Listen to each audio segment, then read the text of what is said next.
Shalom, Bapak Ibu Saudara sekalian. Kita berdoa sebelum memulai pelajaran hari ini. Bapa di sorga, dalam nama Tuhan Yesus, Kau terus memberikan kami tuntunan, pengajaran, hikmat, pengurapan daripada kuat kuasa roh-Mu, supaya kami boleh mengerti banyak hal isi hati Tuhan dan belajar untuk mentaatinya, berjalan bersama dengan Engkau. Urapi setiap pendengar, dan biarlah kuat kuasa Roh Kudus mencengkeram setiap kami. Di dalam nama Tuhan Yesus, yang percaya boleh berkata, amin. Nah, senang sekali boleh ketemu lagi, seperti janji saya untuk membahas mengenai seorang tokoh bernama David Ben-Gurion, sebagai sebuah pelajaran untuk nanti sampai kepada pola akhir zaman. Saya masih akan cerita terkait dengan bagaimana Tuhan menggenapi janjinya kepada bangsa pilihan, dan kalau sudah bangsa pilihan digenapi setiap nubuatannya atau perintahnya, nanti sampai akhir kita akan belajar, karena kita tahu di akhir zaman, itu yang menjadi tokoh utama orang Israel, karena mereka harus menyelesaikan tugas sampai akhir. Sedangkan gereja akan mengalami peristiwa yang berbeda. Nah, sebelum saya lebih lanjut, tentu saja dalam pembelajaran ini, saya sudah bicara pada preview ke depan mengenai channel ini. Saya akan ingatkan kembali Bapak Ibu, bagaimana cara terbaik untuk mempelajari akhir zaman. Keselamatan, Anda sudah terima, saya sudah terima. Kuat kuasa Roh Kudus dalam kehidupan Anda dan saya, Anda sudah terima, saya sudah terima. Berkat berlimpah dalam kehidupan kita, baik rohani, jasmani, jiwani, materi, kesembuhan, Anda pernah mengalami, saya pernah mengalami. Tapi yang repot adalah belajar akhir zaman. Kenapa? Karena Anda belum mengalami sampai akhir, saya juga belum mengalami sampai akhir. Jadi cara terbaik mempelajari akhir zaman adalah kita menggunakan yang pertama adalah dasarnya firman. Karena firman demi firman demi firman, acuannya selalu firman. Kedua, kita bisa melihat fakta-fakta logis yang ada. Dari sini tentu saja saya akan membuka perlahan-perlahan perspektifnya, tujuannya supaya dengan tataran dasar pola pikir yang sudah dibagikan ini, tidak terjadi mispersepsi yang bisa mengundang perdebatan tidak perlu. Tentu saja saya berharap channel ini untuk pembelajaran, dan Anda bisa memberikan masukan-masukan. Saya percaya bahwa tidak perlu banyak berdebat hari-hari ini, karena saya tahu bahwa waktu kita bisa habis. Kadang-kadang kita hanya mungkin tidak setuju dengan diksi atau termin-termin kata-kata. Kadang-kadang juga orang bisa panjang lebar untuk debat kusir hanya karena masalah diksi yang tidak sama. Jadi sudah berangkat dari sebuah diksi, pemahaman yang berbeda, menjadi repot semuanya. Saya percaya ada begitu banyak pandangan, dan siapa yang paling benar? Kita tahu bahwa Alkitab yang paling benar. Kadang-kadang juga Alkitab menutup beberapa hal supaya hanya milik Tuhan. Tapi kita lihat saja janji Tuhan kepada Daniel, menjelang waktu akhir, pengetahuan akan bertambah, akan terus diungkap. Nah, yuk kita lihat sebuah kisah menarik yang ada hari-hari ini. Bapak Ibu bisa siapkan Alkitab, dan kita akan melihat beberapa hal terkait firman Tuhan mengenai seorang bernama David Ben-Gurion.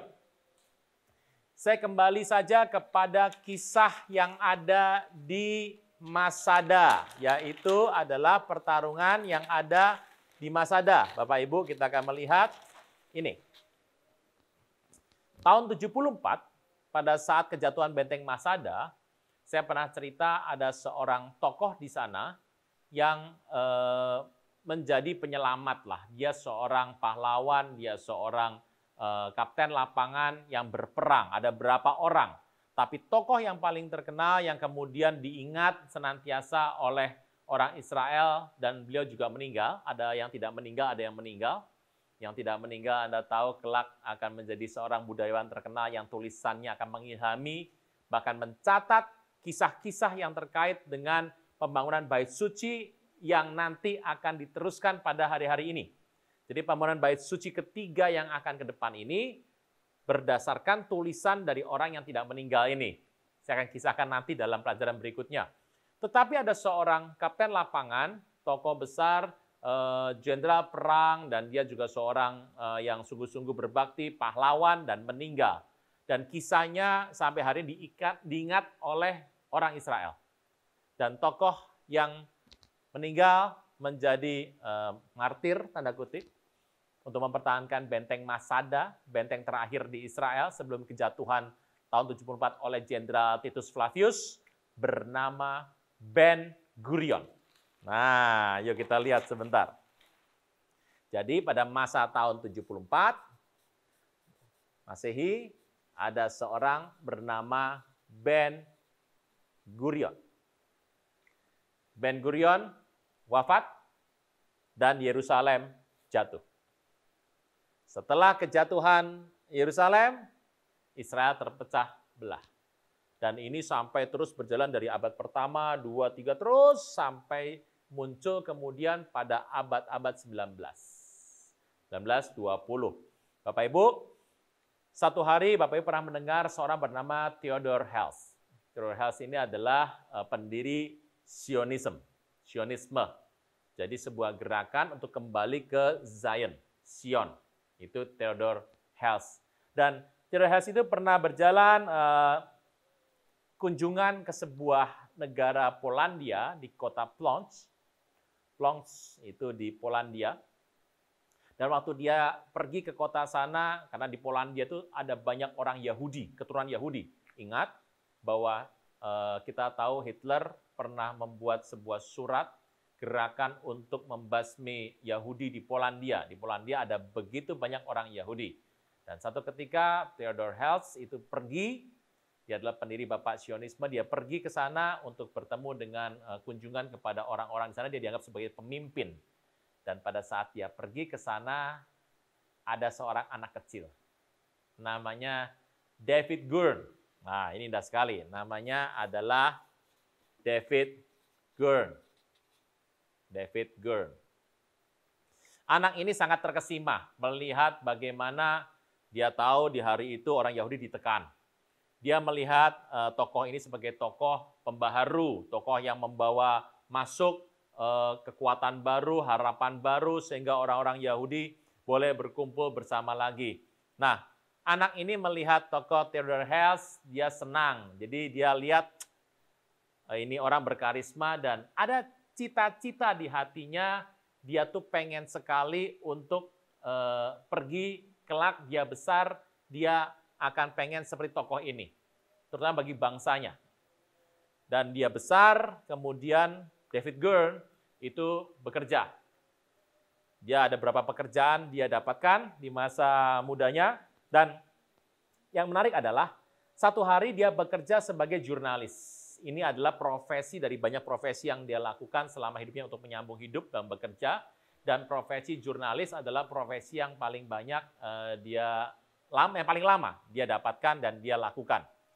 Dan waktu dia menjadi seorang jurnalis, tentu saja Anda tahu, jurnalis itu butuh yang namanya pen name, nama pena. Jadi kalau nulis itu kadang-kadang ganti nama sedikit lah, supaya namanya keren.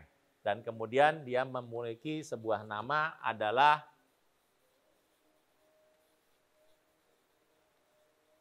Ben Gurion. Ini nama pena yang ada sebagai nama pengganti David Gurn. Pakai nama Ben Gurion. Kenapa pakai nama ini? Ya, Anda mengerti bahwa ada kemungkinan besar bahwa ini teringat pada pahlawan besar yang meninggal mempertahankan benteng terakhir di Masada. Nah, kelak anak ini dipilih menjadi orang besar. Sejarah mencatat kelak anak ini masuk dalam politik, dia menjadi Menteri Pertahanan pernah, dan kemudian menjadi Perdana Menteri pertama pada kemerdekaan Israel. Kelak dia akan memiliki nama ini, David Ben Gurion. Ini adalah orang yang menjadi founding fathers. Tadi kita sudah belajar, di waktu yang lampau Anda juga belajar, kata gur itu artinya adalah anak singa. Jadi singa muda, Ben Gurion. Pak, apa kaitan antara cerita Bapak dengan Ben Gurion yang tua ini dan David Ben Gurion ini, ceritanya bagaimana, Pak? Coba lihat sebuah peta yang berjalan. Pada saat Ben Gurion yang pertama wafat, maka Yerusalem jatuh, Masada jatuh. Israel jatuh. Tetapi pada saat Ben Gurion yang kedua naik daun, rising, maka Israel rising. Coba lihat pattern yang ini yang seperti saya cerita mengenai pemulihan seutuhnya. Full restitusi, pemulihan dalam segala sesuatu. Ben Gurion yang pertama, wafat, Israel hilang, tersebar dan kalah. Bangkitnya Ben Gurion yang kedua, maka Israel juga bangkit. Ternyata di sini kita bisa punya nama dua anak singa. Dua singa muda. Anda berkata, lalu apa hubungannya sama akhir zaman, Pak? Nah, ini yang menarik. Oke, kita akan melihat berikutnya. Ben Gurion tahun 70-an Masehi, Ben Gurion pertama punya nama depan adalah ini.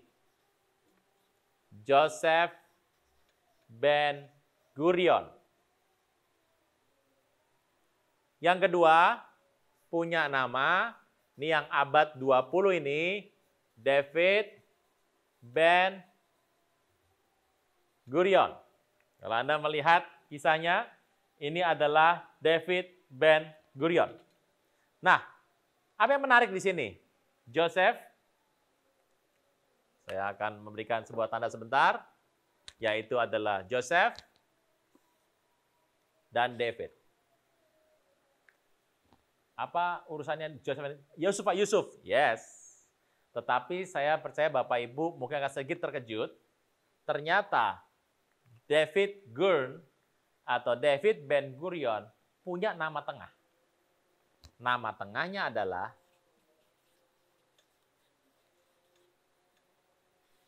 Joseph. Joseph Ben Gurion tahun 70-an, 70, 74, dia adalah pahlawan yang mempertahankan benteng Masada sebelum kejatuhan Israel. David Joseph Ben Gurion akan menjadi penerus pada 19 abad berikutnya, 18 abad berikutnya untuk kebangkitan bangsa pilihan. Lihat namanya. Ada sebuah kebetulan, saya tidak tahu. Tapi ini yang Tuhan mau bicara. Untuk kita ambil sebuah teknik bagaimana mengkaitkan sama akhir zaman. Kita punya nama Joseph, kita punya nama David and Joseph sekaligus. Apa kaitannya? Saya mengajak kita untuk membuka firman Tuhan yang ada di kitab Matius ke-22. Matius ke-22. Ini sebuah cerita yang menarik, ada di kitab Markus, ada di kitab Lukas, dan saya percaya ini menjadi sebuah cerita di Injil Sinoptik. Yuk kita lihat ayat 41, yang bertanya adalah orang Farisi. Pertanyaannya, siapa musuh besar Tuhan Yesus? Tanda kutip nih, siapa musuh besar Tuhan Yesus? Yang diserang dalam pengajaran itu siapa? Orang Farisi. Orang Farisi. Kenapa? Karena orang Farisi itu intinya ada plus dari pengajaran-pengajaran Torah, ada plusnya yang dibuat, juklak-juklak yang dibuat, yang cenderung tanda kutip mengada-ngada, yang diserang oleh Tuhan Yesus sebagai sebuah pola pengajaran yang dianggap tidak cocok. Orang Farisi memusuhi Tuhan Yesus. Ketika orang-orang Farisi sedang berkumpul, Yesus bertanya kepada mereka. Anda bisa bayangkan pola orang Yahudi sukanya bertanya adalah dengan belajar dengan bertanya. Saya senang sekali belajar dengan bertanya. Kalau Anda bertanya, saya menjawab, Anda bertanya, menjawab. Kenapa? Pertanyaan itu membuat pola pikir kita semakin maju. Pertanyaan akan mengulik, akan menguak, akan mencari terus sampai sebuah jawaban yang benar. Makanya saya percaya bahwa para filsuf-filsuf yang ada pada era-era Yunani itu memulai segala sesuatu dengan bertanya. Menurut saya pribadi, pembelajaran yang terbaik adalah dimulai dengan sebuah pertanyaan. Makanya Saya lebih suka kalau ujian itu banyak pertanyaan ketimbang sebuah pilihan benar atau salah, begitu ya. Nah, pertanyaan Tuhan Yesus kepada orang Farisi yang lagi berkumpul artinya ini sebuah pertanyaan telak kepada mereka. Apa pendapatmu tentang Mesias? Anak siapa dia? Keturunan siapa dia? Kata orang banyak itu Farisi kepada Tuhan Yesus, anak Daud. Saya sampai sini dulu untuk bercerita soal anak Daud. Saya akan cerita sebentar mengenai kisah yang ada dalam kekristenan yang terkait dengan hari ini juga orang Yahudi. Orang Yahudi itu percaya bahwa mereka akan didatangi oleh seorang penolong atas bangsa mereka yang namanya adalah seorang terjanji.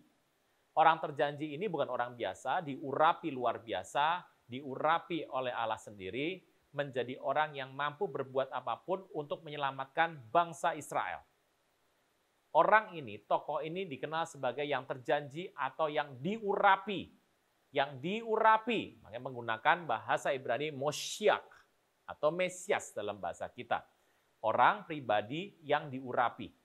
Nah, orang ini diyakini ditunggu oleh orang Yahudi karena hanya dia saja yang kelak akan mengembalikan kejayaan orang Israel, menolong orang Israel dari perbudakan atau penjajahan atau serangan musuh, dan menjadikan mereka sebagai bangsa yang dihormati di tengah-tengah bangsa lain seperti zaman Daud.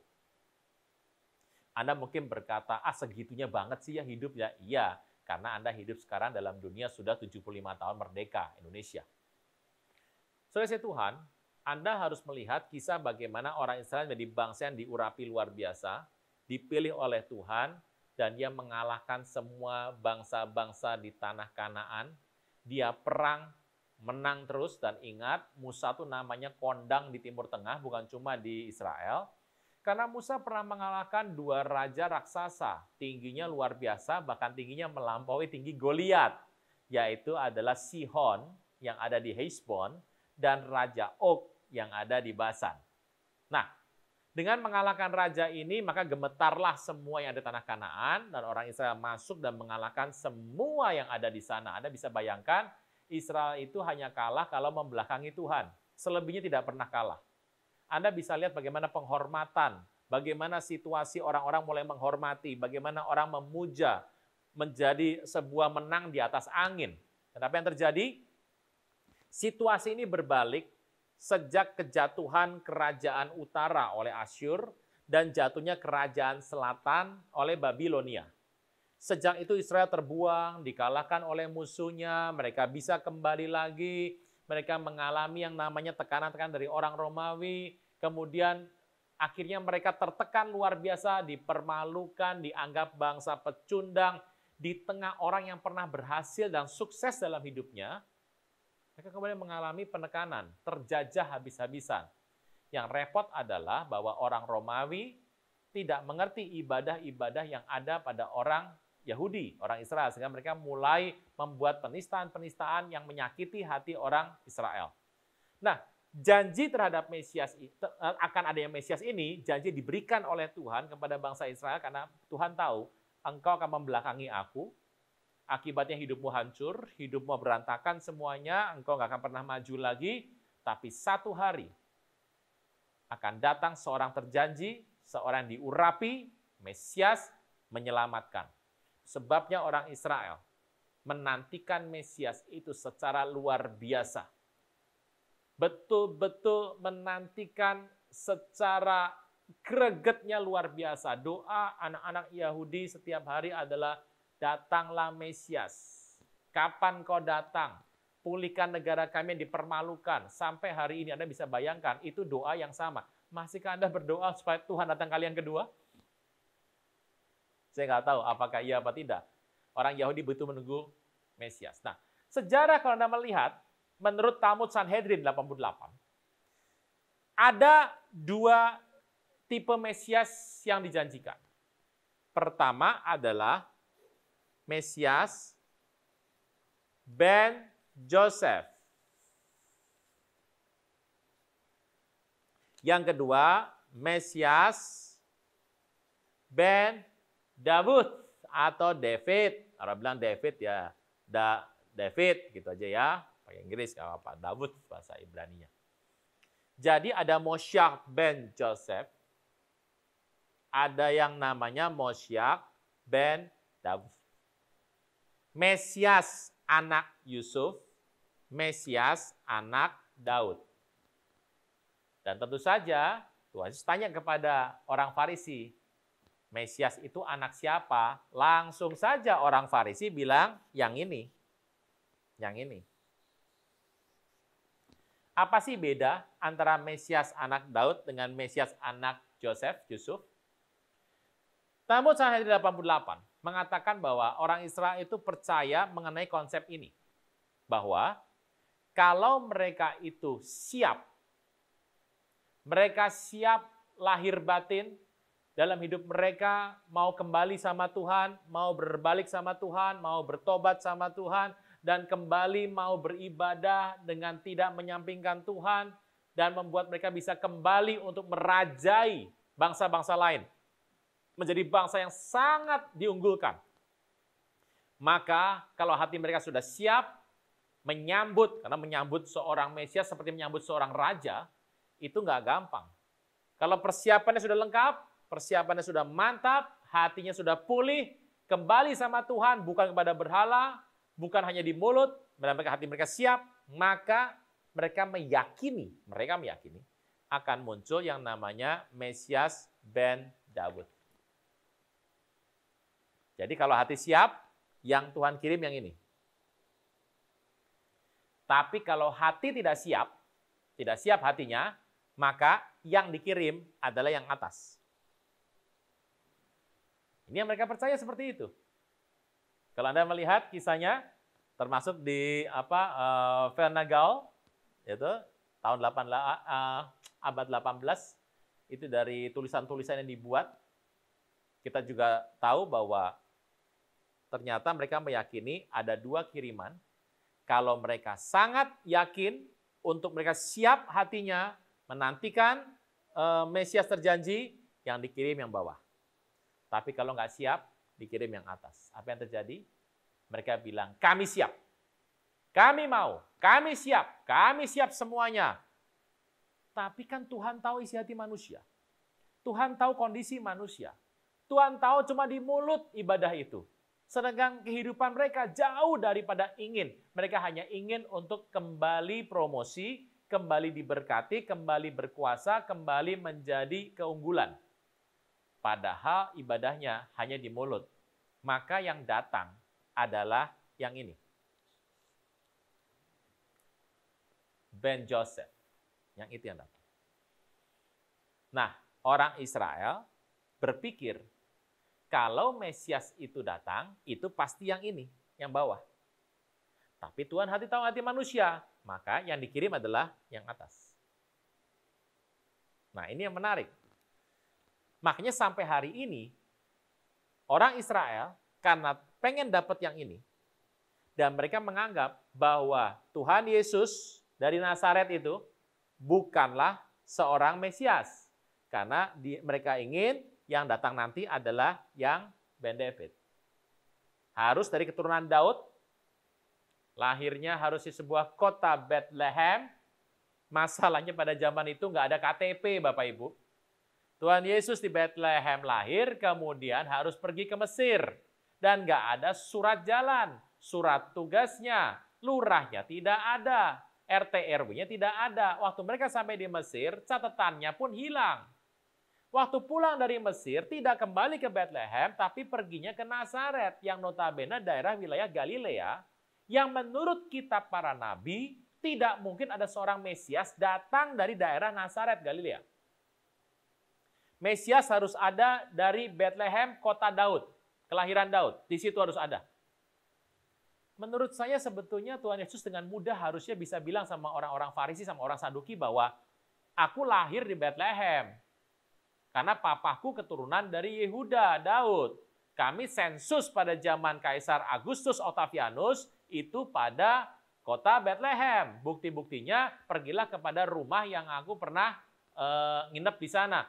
Kalau ngomong begitu, apalagi tunjukkan bukti-bukti resminya, dokumen suratnya, perkara selesai. Tapi saya juga tidak paham kenapa Tuhan tidak mau ngomong gitu kepada orang Farisi. Jadi orang Farisi tidak pernah menganggap Tuhan Yesus sebagai Mesias. Dikirimlah yang pertama. Dan mereka menolak. Mereka mengatakan ini bukan Mesias. Mereka masih menantikan yang nomor 2. Nah, Anda harus tahu siapa yang datang nomor 2 ini nanti. Mereka meyakini Mesias terjanji inilah yang akan menyelamatkan mereka. Bagi kita, Mesias itu sudah pernah datang. Jadi kalau datang lagi nanti, itu pada saat di akhir. Bagi kita, Mesias sudah datang. Sudah naik ke sorga. Siapkan tempat di rumah Bapa bagi kita sekalian. Jadi kalau ada yang datang, yang bukan yang Mesias yang naik ke sorga, siapkan tempat bagi kita, sudah pasti adalah antikristos. Bisa melihat yang disebut Mesias ben David oleh orang Israel, itu dari kacamata orang Kristen itu adalah antikristos. Menarik ya Bapak Ibu ya. Nah, Tuhan Yesus bertanya kepada orang Farisi. Nah, luar biasa. Dia bertanya begini, apa pendapatmu tentang Mesias ben David? Apa tentang Mesias? Orang Yahudi, orang Farisi mengatakan dia adalah anak Daud. Tuhan berkata, siapa Mesias menurut engkau? Orang Yahudi berkata, orang Farisi berkata, dia adalah anak Daud. Pertanyaannya, Tuhan Yesus mengiyakan atau menolak? Kita lihat jawabannya. Kata Tuhan Yesus kepada mereka, jika demikian, bagaimana Daud oleh pimpinan roh? Sah loh Bapak Ibu, roh yang mimpin. Ruach HaKodesh, roh kudus yang mimpin. Berarti ini perbincangan yang sah, nggak boleh dibantah. Bagaimana Daud oleh pimpinan roh dapat menyebut Mesias itu tuannya? Ketika ia berkata dari kitab Mazmur, Tuhan telah berfirman kepada Tuanku, Mesiasku, duduk di sebelah kananku sampai musuh-musuhmu kutaruh di bawah kakimu. Jika Daud aja menyebut yang namanya Mesias itu adalah Tuan, bagaimana mungkin Mesias itu adalah anaknya pula? Orang Yahudi itu sama yang namanya silsilah itu sangat ketat sekali. Kalau Anda menyebut anak Anda, nggak mungkin pakai kata Tuan atau Lord, nggak mungkin. Karena itu anak Anda, di bawah kendali Anda, pangkatnya lebih rendah dari Anda. Tapi kalau Daud saja dengan pimpinan roh, nggak mungkin salah, artinya nggak mungkin salah. Bagaimana Daud bisa menyebut Mesias itu adalah keturunannya, anaknya. Kan Daud itu sama Mesias lebih tinggi Mesias. Daud menyebut Mesias Tuan. Kalau Daud bilang Mesias itu Tuan, nggak mungkin Mesias itu adalah anaknya. Ayat 46. Tidak seorang pun yang dapat menjawabnya. Sejak hari itu, tidak ada seorang pun juga yang berani menanyakan sesuatu kepadanya. Yang menarik adalah Bapak Ibu, Anda pernah mendengar kisah kalau Tuhan jalan berkeliling kemana-mana, menyembuhkan orang di Kapernaum, ada orang sakit, pendarahan, kerasukan setan, orang yang sakit rohani, jasmani, jiwani, dan kemudian orang itu melihat Yesus lewat, mereka yakin bahwa Yesus ini adalah orang yang berbeda, bukan orang biasa. Dan dia sudah begitu membawa banyak mujizat yang hanya bisa dibuat oleh Tuhan, bukan oleh manusia.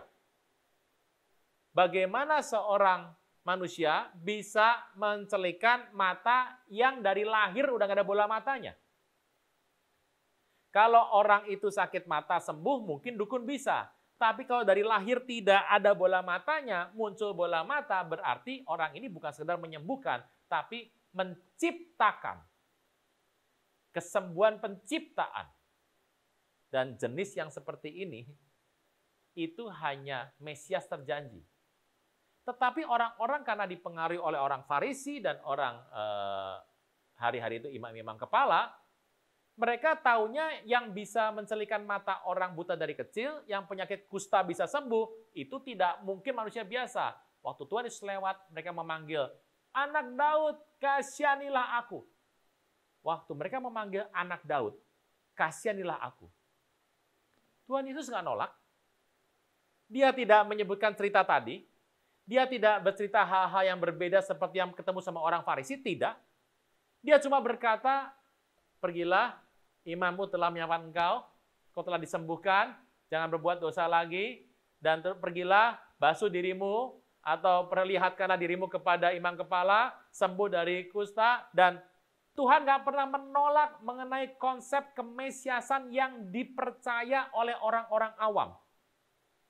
Karena mereka hanya melihat Tuhan sebagai seorang terjanji yang diurapi. Tetapi kepada orang Farisi, Tuhan mempertanyakan tentang pola pikirnya. Anda bisa menangkap sesuatu dari cerita saya ini? Orang-orang Farisi selalu mencari berdasarkan bukti. Sampai satu hari mereka kehilangan satu bukti bahwa mereka menganggap Tuhan adalah berasal dari Galilea. Atas dasar kata itu saja, maka semua yang mereka lihat, orang buta sembuh, orang tuli mendengar, orang bisu bicara, lumpuh jalan, orang mati bangkit, orang buta yang gak ada mata celik, kusta sembuh. Mereka buang semua fakta itu. Hanya karena mereka tidak berhasil mencari sebuah bukti yang valid. Kasih Tuhan, hati-hati. Saya ulang kembali, orang Farisi membuang semua fakta depan mata dan ucapan daripada Mesias sendiri, hanya karena mereka berpegang pada sebuah keyakinan yang ternyata mereka sendiri terkendala dengan keyakinan tersebut. Hati-hati untuk hal ini. Makanya dari awal saya sudah sampaikan bahwa renungkan baik-baik dalam pembelajaran ini. Saya melempar bola tanggung kepada Bapak Ibu Saudara sekalian, belajar lagi dan jangan cepat-cepat untuk memutuskan sebelum kita belajar lebih panjang lagi. Orang-orang yang mencari Tuhan akan menemukan Tuhan. Saudara Tuhan, luar biasa sekali. Yang terjadi adalah terhadap orang-orang yang hatinya mau mencari Tuhan. Terkadang pola pikirnya mungkin masih salah, tapi hatinya benar. Tuhan berkenan ditemui oleh mereka. Mesias anak Daud, Tuhan datang. Padahal Tuhan sendiri bicara pada orang Farisi bahwa Mesias itu bukan anak Daud. Kenapa? Karena Mesias jauh lebih tinggi pangkatnya, jauh lebih berkuasa, bahkan dialah yang menciptakan Daud. Dia pernah berkata lebih hebat daripada Daud. Dia berkata, Abraham sudah melihat hari-hariku, dan dia bersuka cita. Orang bertanya, bagaimana mungkin? Usia belum 50 tahun. Abraham umur berapa? Tuhan berkata, sebelum Abraham ada, aku sudah ada. Jauh lebih besar dari Daud. Bahkan jauh lebih besar daripada Abraham. Patriarki, pendiri kebudayaan Yahudi. Saudara Tuhan, dari kisah ini ketahuan. Ada dua nama di sini muncul. Joseph and David. Joseph and David. Gurion dan Gurion. Yang pertama mati, Israel jatuh. Yang kedua muncul, Israel muncul. Ini sebuah perlambang simbol. Joseph, David, and Joseph. Ini bicara penyelamatan melalui orang-orang dengan dua nama ini. Makanya dua nama ini di akhir zaman terus muncul. Saya tidak pernah memperhatikan dua nama ini ya. Saya tahu yang namanya Raja Daud, saya tahu Yusuf, dan saya tahu kisahnya, saya tahu kiprah-kiprahnya, sampai menemukan kisah ini. Ternyata kisah ini penting. Waktu pahlawan ini jatuh, Israel hilang. Pahlawan ini muncul, Israel muncul.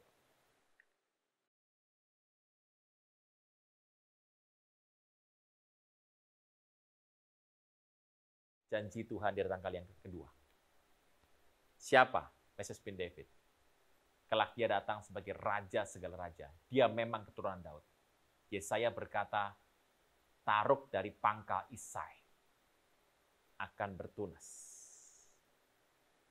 Teruskannya adalah roh Tuhan ada padaku. Dialah Kristus, Tuhan, Yesus yang kita sembah.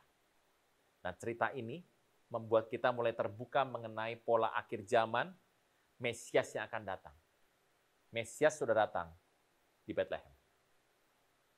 Mesias akan berjanji datang yang kedua kali. Dan bersedialah bahwa di masa kita hidup sekarang ini, kita harus habis-habisan karena ini adalah masa yang paling penting karena Mesias datang di generasi kita.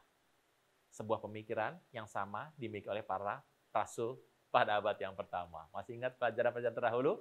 Nah, kasih Tuhan, dari kisah ini kita bisa melihat ternyata untuk orang-orang yang mau dekat sama Tuhan, Tuhan berkenan membuka dirinya untuk ditemui oleh mereka. Orang Farisi menaruh sebuah benteng-benteng buatannya sendiri untuk mengenal Tuhan. Akibatnya, dia kehilangan segala sesuatu. Sejak hari itu, tidak ada yang berani menanyakan lagi. Karena ini sebuah teka-teki yang sangat rumit. Bagaimana mungkin raja terbesar Daud yang akan menurunkan Mesias, menyebut Mesias sebagai Tuhan. Daud sungguh diurapi. Dia tahu secara manusia keturunannya akan lahir Mesias. Tapi Daud tahu, dia harus panggil keturunan ini, karena ini bukan manusia biasa. Ini dari ilahi. Dia panggil dia Tuhan. Daud paham, tapi orang Farisi tidak paham. Kisah ini akan mengantar kita masuk dalam kisah-kisah akhir zaman berikutnya.